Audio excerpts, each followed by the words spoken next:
There are crimes so brutal, so incomprehensible, that even the most seasoned investigators struggle to speak about them. This is one of those cases. A machete, a shallow grave.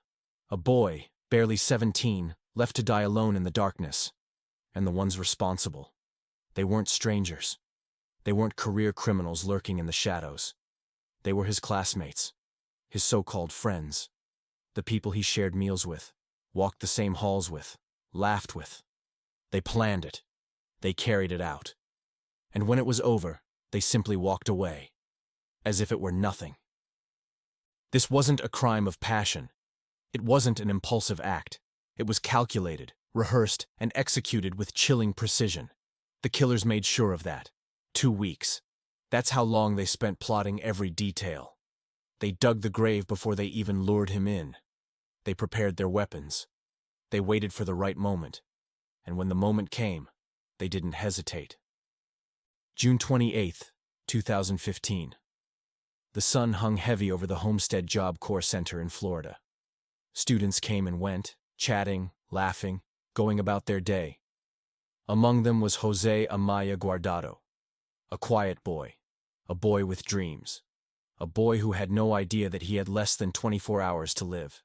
He was invited out, told to come with them, to leave campus for a little while. He didn't question it. He didn't know. How could he know? He followed them willingly, step by step, deeper and deeper into the woods, closer to his own grave. And then, it began. The first strike came fast, the second harder. A machete slicing through the air, then again, and again. There were no second thoughts, no hesitation. They had planned it for too long to hesitate now. He tried to fight back, he tried to plead, but it didn't matter. To them, it was already over. He was already dead. And if you think that's the worst part, it isn't. What happened next defies reason, defies morality. It is something so disturbing, so inhuman, that it would later make seasoned detectives shake their heads in disbelief. Because after they buried him, while he was still breathing, 2 of them stayed behind. And what they did next will leave you speechless. This is the story of Jose Amaya Guardado, the boy who never came back, and the so-called friends who made sure of it. If you believe stories like this need to be told, subscribe now, because what we're about to uncover is beyond disturbing. Before the headlines, before the crime scene tape, before the whispers of horror and disbelief, there was just a boy, a son, a brother, a dreamer, a quiet presence in a world that often overlooked him. His name was Jose Amaya Guardado. Born in 1998 in El Salvador, Jose was one of 6 children, the son of Lucia and Santos Amaya, a family bound together by love and hardship. Their home was small but full of warmth, a refuge in a country where safety was never promised, where violence was a constant hum in the background, where the wrong street, the wrong look, the wrong moment could change everything. El Salvador was a country in turmoil. Decades of conflict had left scars that never healed. Gangs ruled the streets with ruthless efficiency. Extortion, kidnappings, murders. Fear was woven into daily life. For families like the Amayas, survival meant making impossible choices. And so, in 2006, when Jose was just a child, they made the hardest decision of all. They left. America was supposed to be different. A second chance. A place where they could start over, where Jose and his siblings could grow up without fear. Miami became their new home. A city alive with color and movement, full of opportunity. And for a while it seemed like the right choice. Jose wasn't like most teenagers. He was quiet, hardworking. Family meant everything to him. While other kids spent their weekends at malls or parties, Jose worked, selling ice cream at the flea market, saving every dollar. He had a goal, to become an auto mechanic. He wanted to build a better future, not just for himself, but for his parents, his brothers, his sisters. His parents wanted the best for him. They enrolled him at Homestead Job Corps Center, a vocational program designed to help young adults gain skills, independence, and a path forward. It should have been a stepping stone to a better life. It should have been a safe place. It wasn't. Jose wasn't a troublemaker. He wasn't a fighter. He avoided conflict when he could. But at Job Corps, it didn't matter. Some places don't let you stay invisible.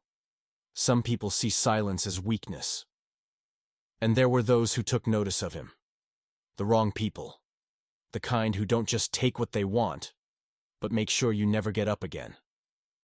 He wanted an education. He wanted to work hard and build a future.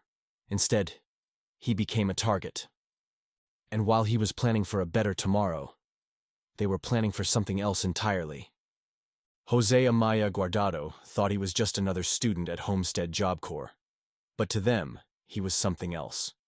He was a mark, an easy target, a name on a list that was written long before he even realized he was in danger. By the time he understood, it was already too late. Homestead Job Corps was supposed to be a fresh start for at-risk youth, a second chance for students who had struggled in traditional schools. But there was another side to it, a side no one warned Jose about. There were students there who weren't just struggling. They weren't looking for a second chance. They were waiting for an opportunity. And Jose became theirs. The ones who decided Jose wouldn't make it out alive weren't strangers. They walked the same halls as him, ate in the same cafeteria, slept in the same dorms, and they had been watching him for weeks. The suspects: Kahim Arbelo, 20, the ringleader, the one who decided who lived and who didn't. He had a reputation, one built on intimidation, violence, and drugs. He controlled the people around him, and he made sure they followed orders. Desiree Strickland, 18th, Kahim's girlfriend. She wasn't just a bystander, she was just as involved. If anything, she enjoyed it. Jonathan Lucas, 18, he followed orders, played his role, and when the time came, he didn't hesitate. Christian Colon, 19. He claimed he wasn't in control, that voices told him what to do, but whether it was voices or choices, the outcome was the same. Joseph Michael Cabrera, 17, the youngest, the one with the least involvement, but when given a chance to walk away, he refused. Jose never stood a chance. They had already decided. He was going to die, and they were going to make sure of it. The plan wasn't made overnight. It wasn't the result of a heated argument or a sudden impulse. They spent 2 weeks planning every detail. They knew where, they knew how, and they knew exactly when. First, they needed a location, somewhere far enough from campus, somewhere no one would hear him scream. The woods behind the Job Corps Center were perfect. Then, they dug the grave. Days before Jose even knew his time was running out, the hole was already waiting for him. They buried their weapons in the ground nearby, a machete, a tool meant for clearing brush, now turned into an instrument of something else entirely. June 28, 2015, a normal afternoon. A world continuing as if nothing was wrong. But for Jose, the clock had already run out. The plan was in motion. There was no stopping it now. It started with a simple invitation. Come hang out with us. Step away from the campus, just for a little while. No reason to be suspicious. No reason to be afraid. After all, they were his classmates. What could possibly go wrong? Step by step, they led him deeper. The trees swallowed them whole. The sun slipped behind the canopy, turning daylight into shadows. And then, they stopped. He didn't see it coming. The first blow came fast. The second, harder. The third, there was no turning back. They didn't stop. They wouldn't stop. They struck again, and again, and again. And when his body crumpled to the ground, when the pain finally overtook him, when most people would have walked away, they did something worse. He was still breathing when they buried him. He was still alive when the first handfuls of dirt covered his face. And by the time the last one fell, there was nothing left but silence. For 2 days, no one knew where he was. No one knew what had happened. But soon, the world would find out. and the truth would be more horrifying than anyone could have imagined. For 2 days, Jose Amaya Guardado's family waited. They called, they searched, they prayed. But their son never walked back through the door. And deep in the Florida woods, covered beneath layers of dirt and ash, the truth lay silent, waiting to be found. Jose was never the type to disappear. He wasn't the type to break the rules, to go off without telling anyone. So when he didn't come home that Sunday night, his parents knew something was wrong. They called the Job Corps. No one had seen him. They went to his usual spots. He wasn't there. And when they turned to the police for help, they were met with something they never expected: indifference. 72 hours, that's what they were told.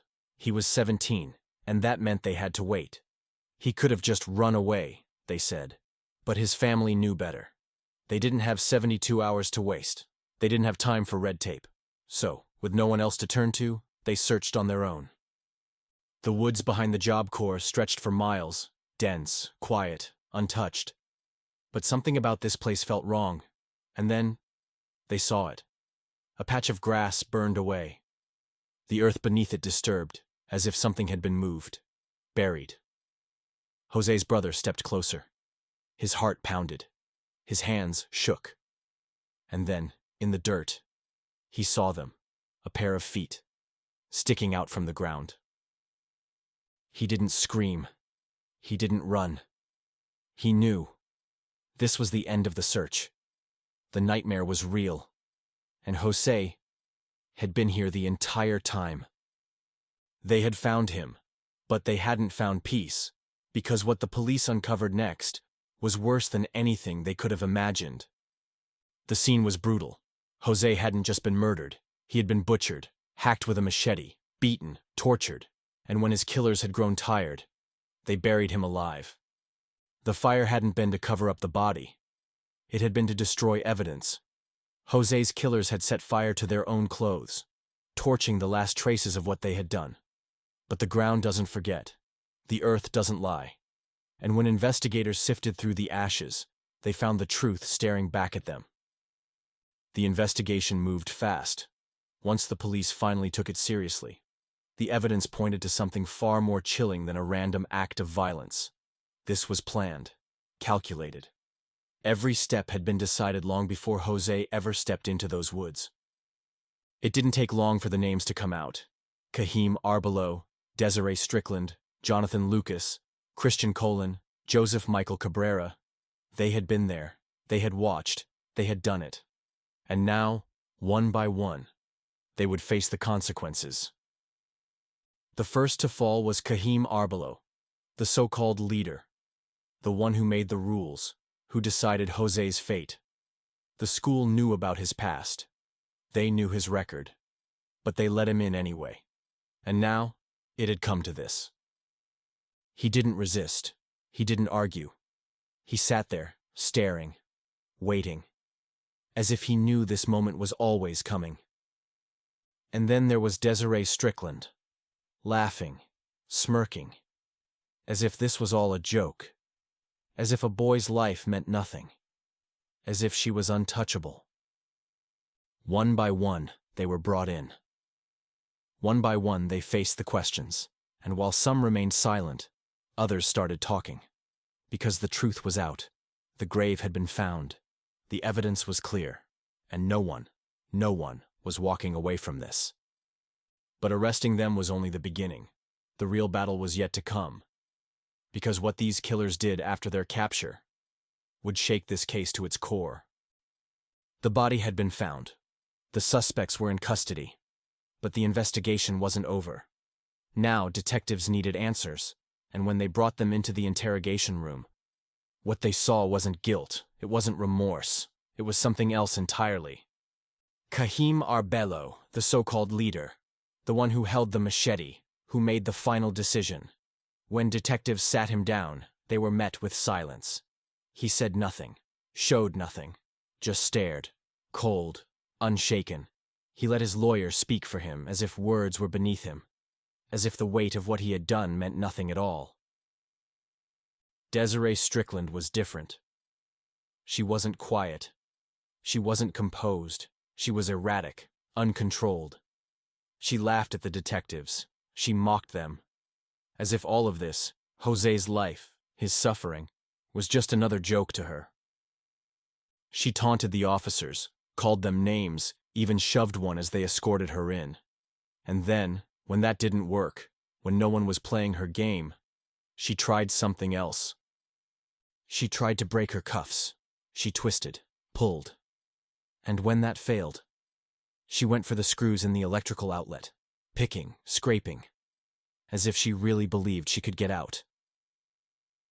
But escape wasn't an option, so she did what she did best. She lashed out. She turned her rage on the detectives. And when that still wasn't enough, she scratched 3 words into the table, pressing hard, carving it in deep. Jonathan Lucas didn't have Desiree's bravado. He didn't have Kahim's cold detachment. He looked away, shifted in his seat, and then he started talking. First, it was just fragments, small details. But soon, it spilled out. The grave, the machete. The moment Jose begged them to stop. The way they stood there, watching, listening. He told them everything. Christian Colon claimed he wasn't in control. That he heard voices. That something inside him told him to do it. His lawyers pushed for an insanity plea. But the detectives weren't buying it. They had heard his confession. They had seen what he had done. And the judge wasn't convinced. The trial began. One by one, they were brought before the court. And the way they reacted said everything. Desiree Strickland sat there, arms crossed, indifferent. She barely reacted when the charges were read, barely blinked when the evidence was presented, as if none of it mattered. Kahim remained cold, his attorney doing all the work for him. He showed no fear, no guilt, nothing. Jonathan Lucas looked down, avoiding eye contact with Jose's family. Maybe he understood what he had done. Maybe he didn't. But guilt, if it was there, wouldn't save him. And Christian Colon? He held on to his story. Insanity. Voices. But the jury wasn't convinced. The sentences came swiftly. Kahim Arbelow, the mastermind, the one who led them into the woods that day, he faced the death penalty. Desiree Strickland was offered a plea deal, 15 years in prison. 15 years for a crime so brutal, so deliberate. And somehow, she still wasn't satisfied. 15 years. She thought it was too much. But Jose's family? They thought it wasn't nearly enough. Jonathan Lucas took a deal.